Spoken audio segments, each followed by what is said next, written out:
بۆچی دانوستانەکانی نێوان ئێران و ئەمریکا بەرەو پێشچوونێک بەخۆوە نابینن؟ دانوستانەکانی نێوان کۆماری ئیسلامی ئێران و ویلایەتە یەکگرتووەکانی ئەمریکا سەرەڕای چەندین گەڕی گفتوگۆ لە عومان، ئیسلاماباد و دەوحا هێشتا ئەنجامێکی ئەوتۆیان لێ نەکەوتوتەوە.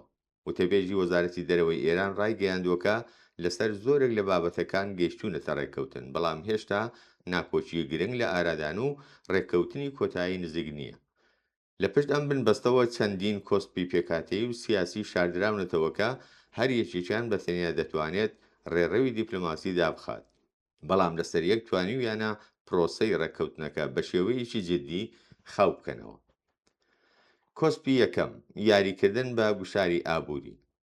کۆماری ئیسلامی لە خراپترین دۆخی ئابووری دەیان ساڵی ڕابردووی خۆیدا بەسەردەبات. گەمارۆی لە ڕادەبەدەر، گەمارۆی دەریایی و شوێنەوارە وێرانکەرەکانی شەڕ ئابووری ئێرانیان بەرەو لێواری هەڵدێر بردووە. نرخی کالاسەرەکیەکان هەر لە برنجەوە بگرێت تا نان و گۆشت لە مانگەکانی ڕابردوودا بە شێوەیەکی سەرسوڕهێنەر بەرز بووتەوە و گوشارێکی تاقەتپروشێنی خستۆتە سەر بنەماڵە ئێرانیەکان. مەسعود پزیشکیان سەرۆکۆمار لە کۆبوونەوەی ئەندامانی ژووری بازرگانی تاراندا دانی بەو ڕاستیەداناکە شەڕی سەرەکی لە مەیدانی ئابووریدایە. وتی ئەگەر ئێوە شکست بهێنن وڵات شکست دەهێنێت. ئەم دۆخە هاوشێشەی دانوستانەکانی ئاڵۆستەر کردووە. ئەمریکا بەباشی دەزانێت کە تاکە هۆکاری کاریگەر بۆ هێنانە سەرمێزی دانوستانی کۆماری ئیسلامی هەر ئەم گوشارە ئابووریە بێ ئەو پەڕەیە. لەم ڕۆوە نایەوێت بە زوویی گوشارەکان کەم بکاتەوە. لە بەرامبەردا بەرپرسانی کۆماری ئیسلامی دەزانن ئەگەر بەبێ وەرگرتنی ئیمتیازی پێویست لەم بوارەدا بچنە ژێرباری ڕێککەوتن لە داوی شپرزەیی و پشێوی ئابووری وڵاتدا گرفتار دەبن. ئەم گوشارە ئابووریە هاوکات هەم هاندەرە بۆ ڕێککەوتن و هەم ڕێگرە لە خۆبەدەستەوەدانی بێشەرت و مەرج. کۆسپی دووەم: پێگەی جیهانی ئەمریکا و لۆژیشی سیاسەتی ترامپ. بۆ دەوڵەتی ئەمریکا هەر ڕێککەوتنێک دەبێت ڕواڵەتێکی سەرکەوتنی پێوە دیار بێت، سەرکەوتنێکی کە نەپێویست بە شرۆڤە و لێکدانەوەی جیاواز بکات و نە ئەوەندەش ئاڵۆز بێت کە وەک لاوازی لێک بدرێتەوە. ئەم پێویستیە نەک هەر لە تێبینیە ناوخۆیەکانی ترامپەوە، بەڵکو سەرچاوەکەی دەگەڕێتەوە بۆ پێویستی ئەمریکا بە پێناسەکردنەوە و چەسپاندنی سەر لە نوێی دەسەڵاتی جیهانی خۆی لە سەردەمی دوای شەڕ. هەڵوێستی ئەمریکا لە ساڵەکانی 2025 و 2026دا ئەوە بووە کە ئێران دەبێت پیتاندنی سفری ئۆرانیۆم قبول بکات، مەرجێکی کە ئێران چەندین جار ڕەتی کردوێتەوە. لە کاتێکدا ترامپ ئیدعای ئەوە دەکات کە ئێران ڕازی بووە کۆتایی بە پیتاندنی ئۆرانیۆم بێنێت. بەرپرسی ڕێکخراوی وزەی ئەتۆمی ئێران ڕوونی کردوێتەوە کە تاران هیچ سنووردارکردنێک لە پیتاندندا قبول ناکات. ئەم دژوازیە ئاشکرایە نیشانی دەدات کە هەردوو لا بۆ بینەر و بیسەرانی ناوخۆی خۆیان داستانی جیاواز دروست دەکەن، داستانگەلێکی کە لەگەڵ یەکتر نایەنەوە. ترامپ لە سەرەتای مانگی مارسی 2026دا نووسی هیچ ڕێککەوتنە لەگەڵ ئێران ناکرێت مەگەر تەسلیمبوونی بێشەرت و مەرج، بەڵام لە هەمان مانگدا باسی لە گفتوگۆی زۆر باش و بەرهەمدار کرد. ئەم بەرز و نزمیە لە نێوان هەڕەشە و دانوستاندا بەشێکە لە استراتێژی گوشاری بێ ئەوپەڕی ترامپ، بەڵام هەر ئەوەش خۆی بۆتە ئاستەنگ لە بەردەم دانوستانەکاندا. کۆسپی سێەم: ئیسرائیل بەرژەوەندیە دژبەیەکەکان. یەکێک لە ئاڵۆزترین کۆسپەکانی بەردەم ڕێککەوتن بریتیە لە ناکۆچی استراتێژی نێوان ئامانجەکانی ئەمریکا و ئیسرائیل. ئامانجی ئەمریکا کۆنتڕۆڵکردنی ڕەفتارەکانی کۆماری ئیسلامی، سنووردارکردنی توانای ئەتۆمیەکەی و سەرنجام گۆڕینی تارانە لە ڕکابەرێکی دژمنکارەوە بۆ ئەکتەرێکی کۆنتڕۆڵکراو لە ناوچەکەدا، جۆرێک لە ڕامکردنی ڕکابەرەکەی نەکسڕینەوەی یەکجاری. بەڵام ئیسرائیل ئامانجی دیکەی هەیە.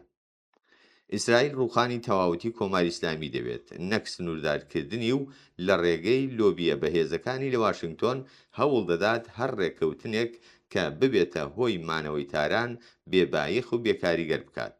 ئەم جیاوازیە استراتێژیە چەندین جار لە درێژەی دانوستانەکاندا خۆی دەرخستووە. ئیسرائیل لە مانگی ژوئێنی 2025دا شەڕی دژی ئێران دەست پێ کرد، ڕێک لەو کاتەی کە ئێران پێشنیارەکەی ئەمریکای لەسەر بەرنامە ئەتۆمیەکەی ڕەت کردبووە. ئەم نەخشەیە پیشان دەدات کە هەر کاتێک دانوستانەکان دەگەنە خاڵێکی هەستیار هۆکارگەلێک دەردەکەون کە ئاراستەکە دەگۆڕە. کۆسپی چوارەم، گەروی هورمز شمشێری دوودە. گەروی هورمز وەک کارتی سەرەکی یاری ئێران لە دانوستانەکاندا سروشتێکی دوولانەی هەیە. ئەم ڕێڕەوە استراتێژیە کە نزیکەی 20% پێویستی نەوت و گازی جیهانی پێدا تێپەڕ دەبێت بووەتە یەکێک لە بابەتە سەرەکیەکانی دانوستانەکە.